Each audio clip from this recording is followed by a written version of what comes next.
We welcome you to the Divine Connection. Divine connection में हम आपका स्वागत करते हैं। This is a program we emphasize connection with God makes a big difference in our lives. इस programme में हम इस बात पर जोर देते हैं कि परमेश्वर के साथ का कनेक्शन हमारे जीवन में बड़ा फर्क लेकर आता है।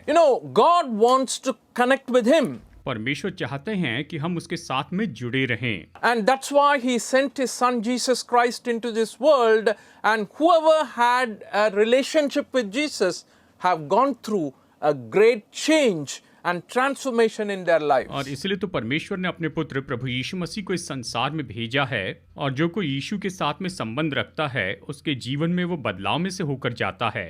This program is also called a divine connection. देखिए, इस प्रोग्राम का नाम है divine connection. What do we mean by that? इससे हमारा क्या अर्थ है? We say Jesus is divine.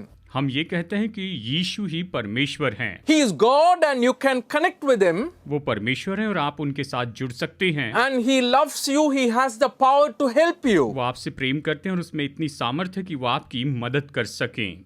And that's what we do and say always in this program. और इस प्रोग्राम में हम हमेशा आपसे यही तो कहते हैं। Have you ever met Jesus? क्या आपने कभी यीशु मसीह के साथ मुलाकात की है? Oh, what a strange question you are asking. ओह, ये सच में कितना अजीब सवाल आप पूछ रहे हैं।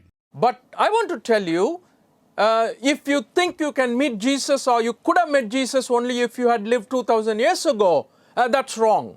अगर आप ये सोचते हैं कि आप यीशु से कभी मुलाकात नहीं कर पाएंगे अगर आप 2000 साल पहले पृथ्वी पर जीवित थे तो मिल सकते थे, तो ये गलत है। People who lived when Jesus was on earth, they met Him physically.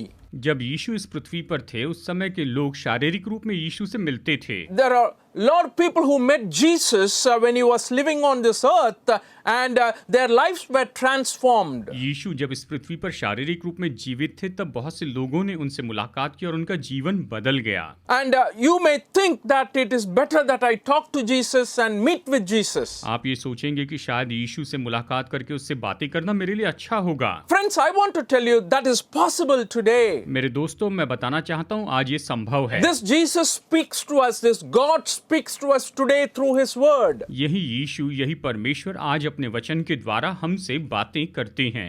What He has written to us in this Bible are His words, divinely inspired, and it has the power to help you and me today in our daily lives. उसने जो कुछ भी ये वचन लिखे हैं इसमें निश्चय ही परमेश्वर की ईश्वरीय सामर्थ है कि आज हमारे प्रतिदिन के जीवन में ये हमारी मदद कर सकें। And we thank you for watching. If you've been watching our program earlier in the past week, we spoke about a man who met Jesus by the name of Nicodemus. और हमारे साथ जुड़ने के लिए धन्यवाद। अगर आप पिछली बार भी हमारे साथ में जुड़े तो आपको याद होगा हमने निकोदेमुस नाम के एक व्यक्ति की चर्चा की थी जो यीशु से मिलने के लिए आया था। And we said he was a man who was part of the Jewish council and he was a Pharisee, and after meeting Jesus he developed faith in the Lord Jesus Christ as evidenced in the New Testament scriptures. और हमने ये भी देखा था कि ये तो यहूदी काउंसिल का व्यक्ति था, वो फरीसी था, और यीशु से मिलने के बाद में हम देखते हैं कि वो यीशु पर विश्वास करने लगा। इसके बारे में हमने वचन देखे हैं। This was John chapter 3 we dwelt on in the last week. पिछले हफ्ते हमने यूहन्ना अध्याय 3 से देखा है। But this week we want to look at the next chapter in which Jesus meets with a very, very interesting person. अब इस हफ्ते हम इसके अगले अध्याय में देखेंगे जहां पर यीशु एक बहुत ही दिलचस्प व्यक्ति से मिलते हैं। In the 4th chapter of John, we read about a woman whom Jesus met, who is called as the Samaritan woman. यूहन्ना अध्याय 4 में हम ऐसे स्त्री के बारे में देखते हैं जिससे यीशु ने मुलाकात की, जिसे हम सामरी स्त्री कहते हैं। A lot of people title this section as the woman at the well or the Samaritan woman. बहुत से लोग इस पूरे वचन भाग का शीर्षक देते हैं सामरी स्त्री या कुएं के पास मिली स्त्री। And when you look at this particular passage, you will find Jesus was having an interaction, a conversation with the Samaritan woman. अगर आप इस पूरे वचन भाग को पढ़ेंगे तो आप पाएंगे यीशु यहाँ इस सामरी स्त्री से बातचीत कर रहे हैं। And Samaritans, where they go in the history as back as 723 BC.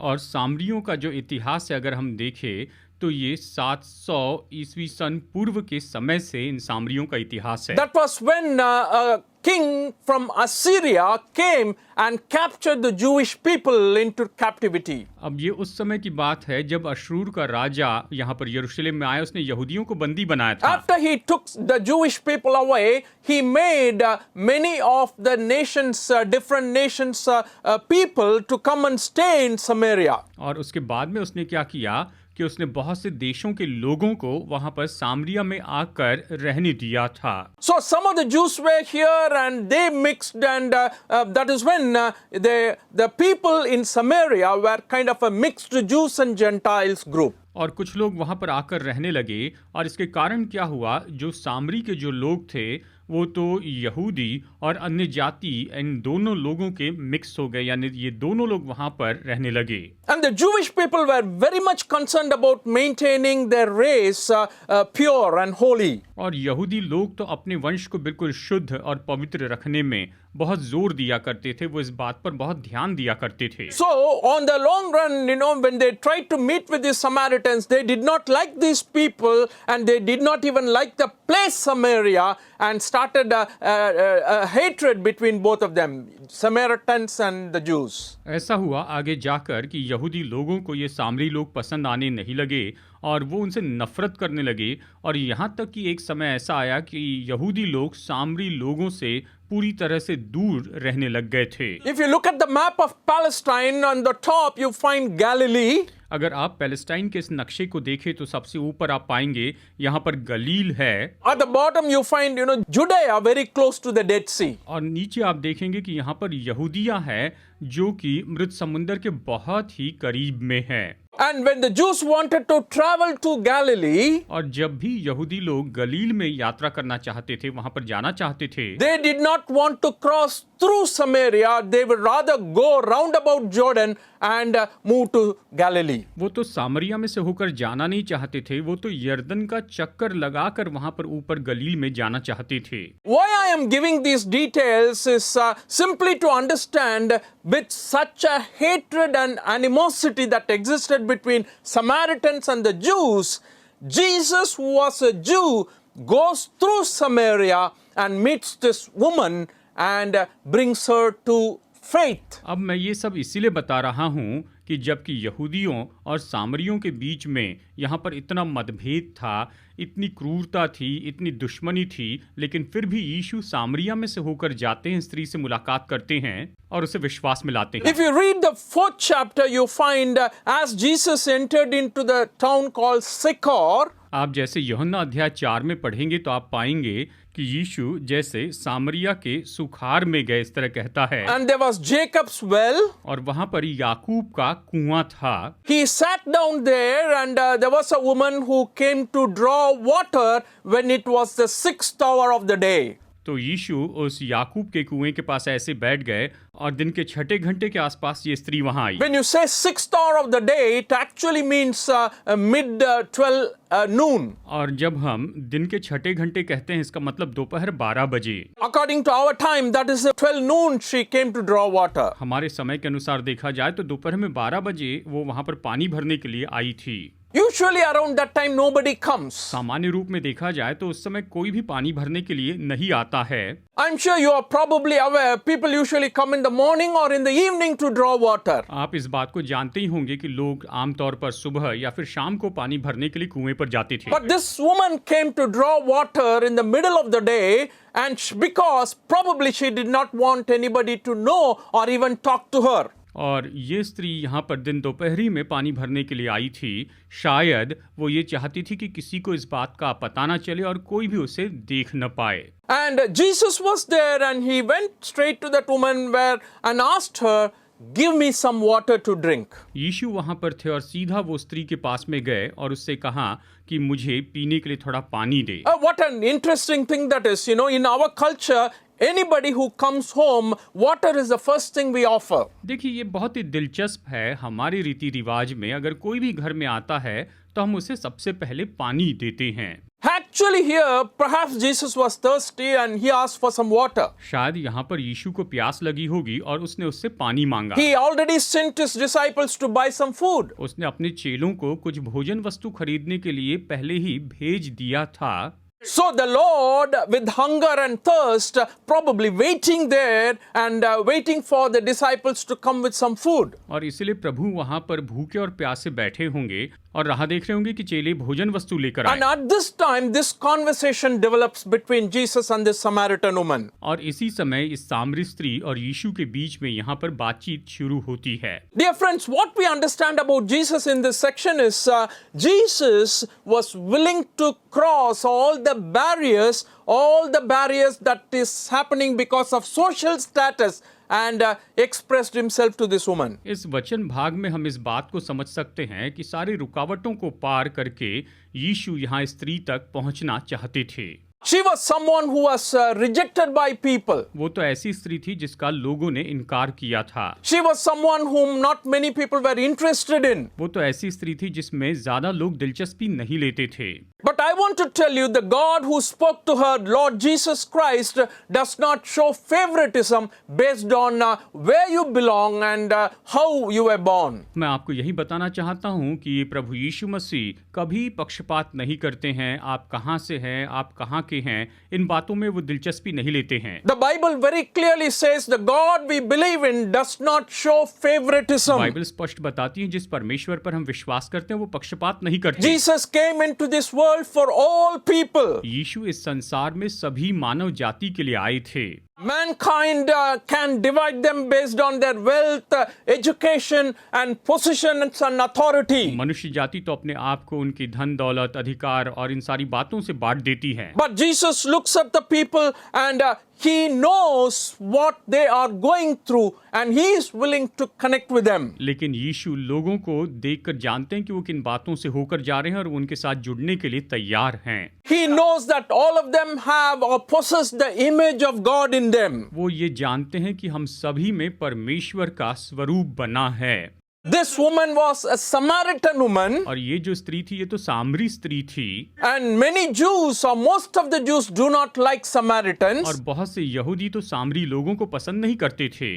But Jesus was speaking to this Samaritan woman. लेकिन यीशु इस सामरी स्त्री से बातें कर रहे थे। Today, my friends who are watching this program, if you are someone who is ostracized by your community, मेरे दोस्तों, अगर आप ये प्रोग्राम देख रहे हैं और आपका समाज आपको किसी तरह से नीचे गिरा रहा है, if you are someone who has been rejected by many people, अगर आप ऐसे हैं जिनका बहुत से लोगों ने इनकार किया है, and I want to tell you, this Jesus whom we are talking about is really not interested in your caste or where you were born. मैं आपको बताना चाहता हूं कि जिस यीशु के बारे में हम बातें कर रहे हैं वो आप कहां पर जन्मे या आपकी जाति में कोई दिलचस्पी लेना नहीं चाहते हैं। He is interested in you as a person just as you are. आप जैसे हैं वैसे एक व्यक्ति के रूप में वो आप में दिलचस्पी लेते हैं। Anybody who comes to Jesus, Bible very clearly says, in Christ there is neither Jew nor Greek, neither male nor female. All are one in Christ Jesus. Bible स्पष्ट कहती है मसीह यीशु में न तो कोई यहूदी है, न कोई अन्य जाति है, न कोई स्त्री है, न कोई पुरुष है, सब के सब बिल्कुल एक ही हैं। And this time, this is how Jesus looked at the Samaritan woman. और इस समय यीशु ने सामरी स्त्री को बिल्कुल इसी तरह से देखा। The conversation kept on going. और उनके बीच ये बातचीत चलती रही। What happened to the Samaritan woman because she met Jesus? यीशु से इस सामरी स्त्री ने मुलाकात की तो उसके साथ क्या हुआ? We were talking about people who met Jesus. हम उन लोगों के बारे में चर्चा कर रहे हैं जो यीशु से मिले थे। That is when he was living in this world 2000 years ago. मतलब जब वो इस संसार में जी रहे थे 2000 साल पहले। And we emphasize the changes that happened in the lives of the people who met Jesus can happen to you today. और हमने इस बात पर जोर दिया है कि जो लोग यीशु से मिले और उनके जीवन में जो बदलाव आया वो बदलाव आपके जीवन में भी आ सकता है। Because you can meet him through his word. क्योंकि उसके वचन के द्वारा आप उससे मुलाकात कर सकते हैं। You can experience him when you have faith. जब आप में विश्वास है तो आप उसका अनुभव कर सकते हैं। So we said in John chapter 4, the Samaritan woman met Jesus and she was really stunned and shocked because a Jew, he came and asked for water to drink. यूहन्ना अध्याय 4 में हम देखते हैं कि ये सामरी स्त्री तो पूरी तरह से हैरान हो गई क्योंकि यीशु जो कि एक यहूदी थे वो उसके पास आकर उससे पानी मांग रहे थे। What are the changes that happened in her? उसमें फिर कौन से बदलाव आए, इन बातों को हम देखते हैं। I want to share with you a few very important understandings this woman gained when she met Jesus. जब स्त्री ने यीशु से मुलाकात की तो उसने बहुत ही महत्वपूर्ण समझ प्राप्त की। इसके बारे में मैं आपको बताना चाहता हूँ। The first thing I would say is she understood Jesus's true identity steadily.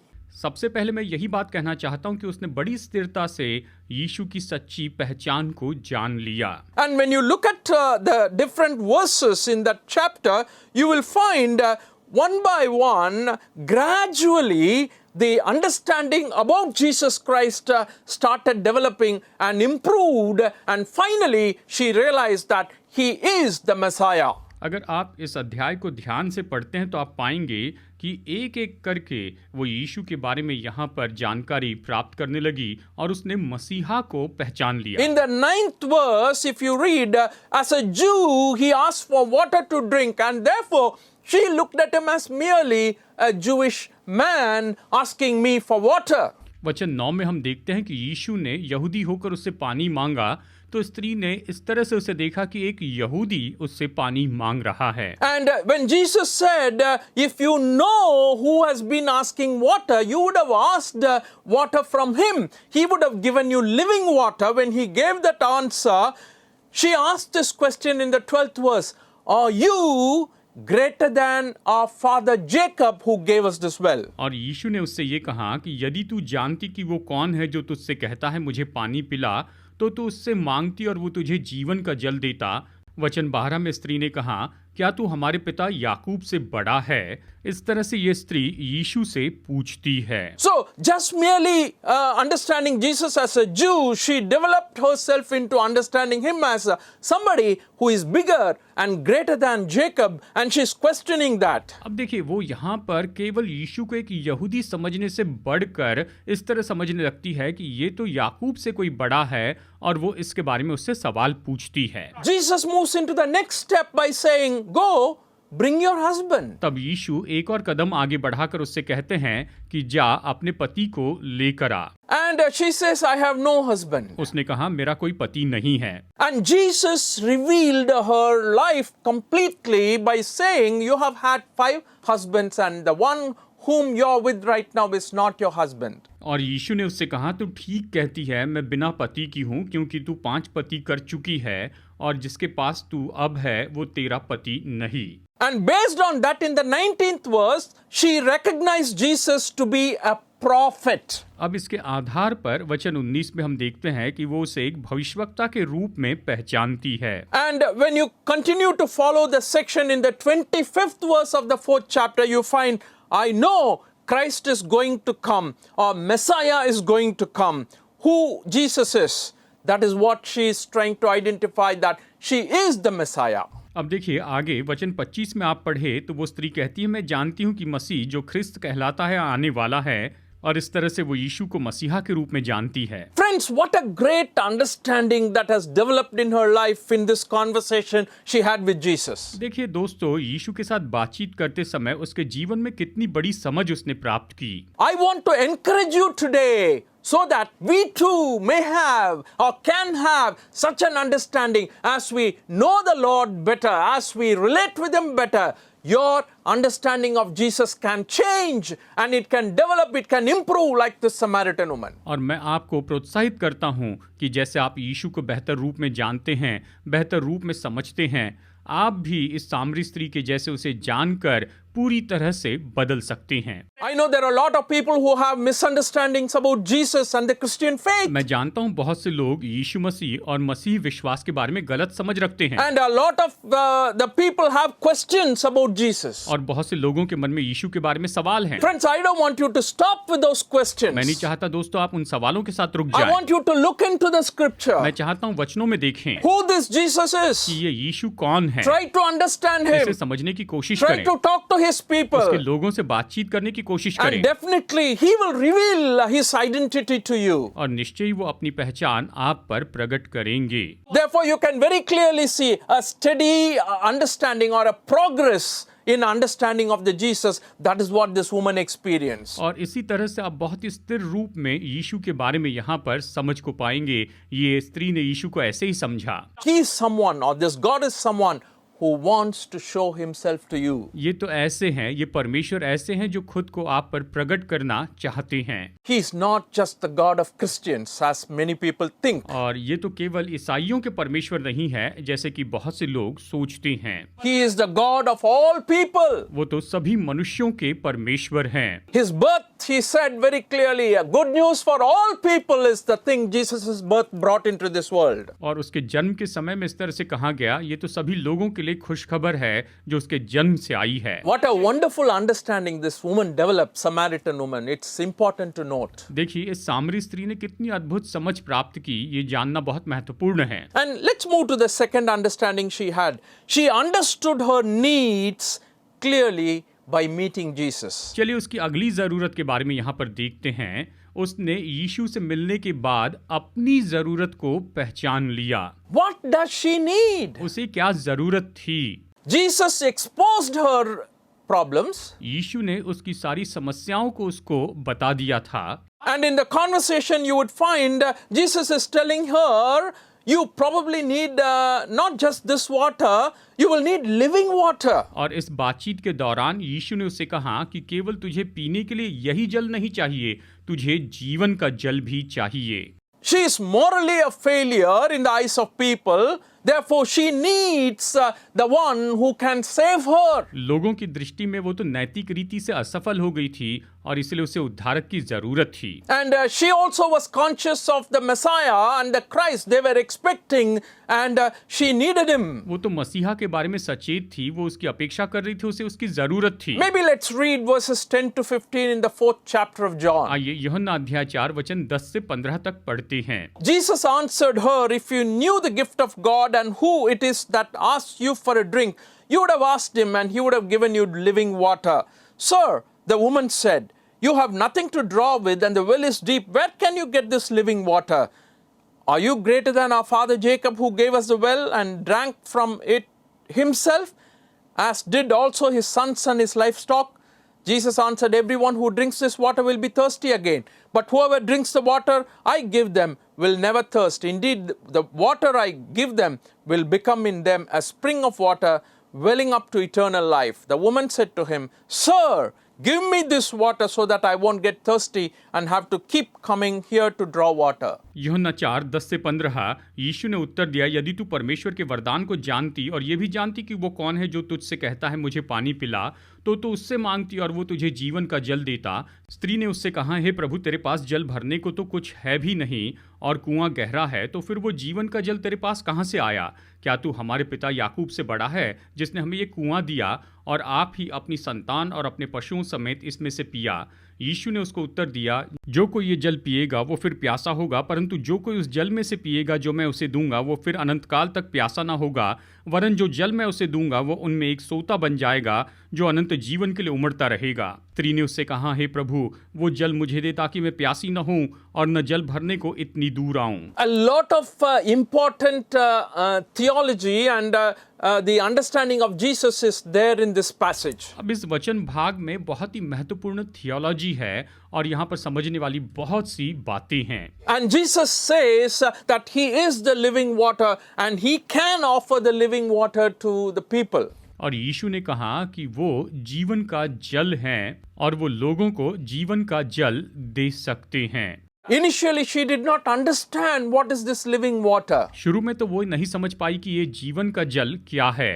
Perhaps she was thinking that water, he has to go deeper and get that and come. शायद वो ये सोच रही थी कि इस पानी को भरने के लिए उसे गहरे में जाना होगा और भर कर लाना होगा। So she began to talk to Jesus. You don't have a vessel to draw water. How can you give me that water? तो वो यीशु से कहने लगी, तेरे पास पानी भरने के लिए कुछ भी नहीं है, तो वो जल मुझे कैसे दे सकता है? And with this understanding, I will tell you very clearly that this woman, in this conversation, she very clearly saw her need when she was encountering with Jesus. मैं यहाँ पर स्पष्ट बताना चाहता हूँ कि जब ये स्त्री यीशु से मिली तो उसने अपनी जरूरतों को बहुत ही अच्छी तरह से जान लिया। She needs someone to accept her. उसे जरूरत थी कि कोई उसे स्वीकार करे।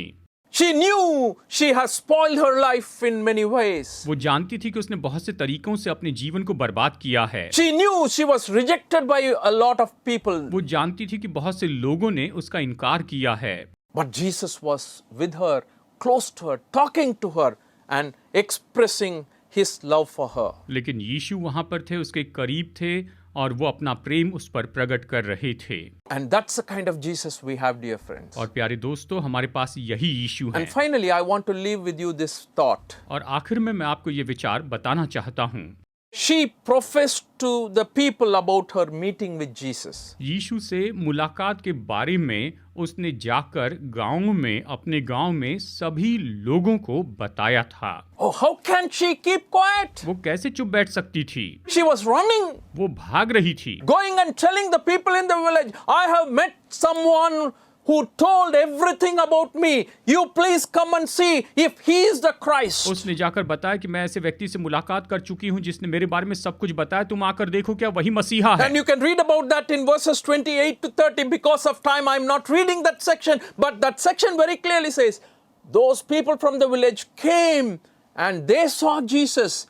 And interestingly, they asked Jesus to stay with them for 2 more days. वचन 28 से 30 में आप पढ़ सकते हैं, समय की कमी के कारण मैं नहीं पढ़ूंगा। उन लोगों ने आकर यीशु का संदेश सुना और उससे विनती की कि वो उनके साथ और 2 दिन रहें। And Jesus agreed. और यीशु इस बात के लिए सहमत हो गए। I'm sure he would have had other plans when he was coming to the well. मैं जानता हूँ जब वो कुएं के पास आए थे उनके पास अलग योजना थी। But here again, when people asked him to come and stay in their village for 2 days, he just agrees and goes and stays with them. यहाँ पर लोगों ने उससे विनती की कि उनके गांव में 2 दिन और रहें, तो यीशु मसीह ने उनके साथ में सहमति दर्शाई। Dear friends, what a change!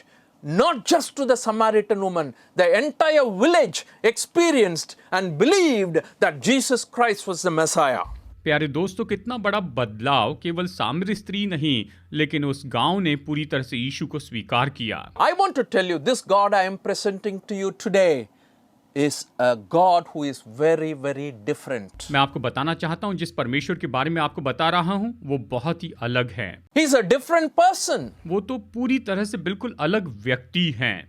Maybe your understanding of Christian faith is by watching other Christians. शायद मसीह विश्वास के बारे में आप दूसरे विश्वासियों को देखकर अपनी धारणा रखते हैं। From whatever you have heard about Christian faith. मसीह विश्वास के बारे में आपने जो कुछ भी सुना उसके अनुसार। My encouragement to you is give up all this. मैं आपको प्रोत्साहित करता हूँ कि इन सारी बातों को अलग रखें। I'm not saying everything is useless. मैं ये नहीं कह रहा कि सब कुछ बेकार है। But what I'm trying to say is the best understanding of Jesus can come from this Bible. Just look at the scriptures and look at Jesus. Have faith in him. Definitely your life will change for the better. मैं यही कहना चाहता हूँ कि यीशु के बारे में अगर आपको समझना है तो आप इस बाइबल में देखिए। जब आप इसे देखेंगे तो मुझे भरोसा है आपका जीवन बहुत ही बेहतर हो जाएगा। God is willing to help you in this. इसमें परमेश्वर आपकी मदद करने के लिए तैयार हैं। May God bless you and your family today. परमेश्वर आज आपको और आपके परिवार को बहुतायत से आशीष दे।